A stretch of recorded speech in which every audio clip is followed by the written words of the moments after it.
አቤል ብርሃኑ ያጋራውን ይህንን ምስል እስኪ ተመልከቱት። ይህ ምስል በርካቶችን ያስገረመ ሲሆን አቤል ብርሃኑም በገጹ ላይ እንዲህ ሲል ገልጿል። ይህንን ምስል በሉቴኒያዊ ሀገር ጫካ ውስጥ ተከምሮ የተገኘው በመቶ ሺዎች የሚቆጠር መስቀል ብዙዎችን የሚያስገርም የቱሪስት መዳረሻ ሆኗል ሲል የገለጸ ሲሆን መስቀሎቹ በሶሻሊስቱ ስታሊን ዘመን በነበረ የሃይማኖት ቤቶችን የማቃጠል አማኞችን የማሳደድ እርምጃ የኦርቶዶክስና የካቶሊክ አብያተ ክርስቲያናት ጉልላቶቻቸው ላይ የነበሩ መስቀሎቻቸውንና የእጅና የአንገት መስቀሎቻቸውን በአንድ ላይ ከጥቃቱ ለማዳን ያከማቹበትና ከመቃጠል ካዳኑት ከዓመታት በኋላ የተገኘ ቦታ ነው ሲል እንደምትመለከቱት መረጃውን አጋርቷል። ታዲያ በዓለማችን ላይ በርካቶች እንደዚህ በከባድ ሁኔታ ውስጥ ሆነው ሃይማኖታቸውን ለትውልድ ለማስተላለፍ ዋጋ ከፍለዋል።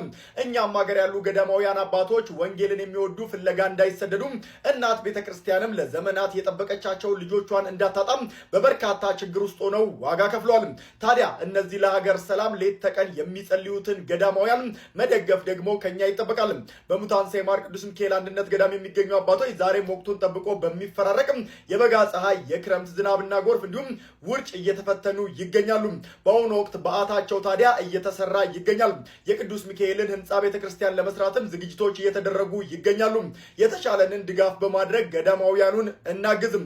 ድጋፍ ለማድረግ የኢትዮጵያ ንግድ ባንክና የአቢሲኒያ ባንክ አካውንቶች እዚህ ጋር ከላይ አስቀምጬላችኋለሁ። በዛ በኩል ድጋፍ አድርጉም።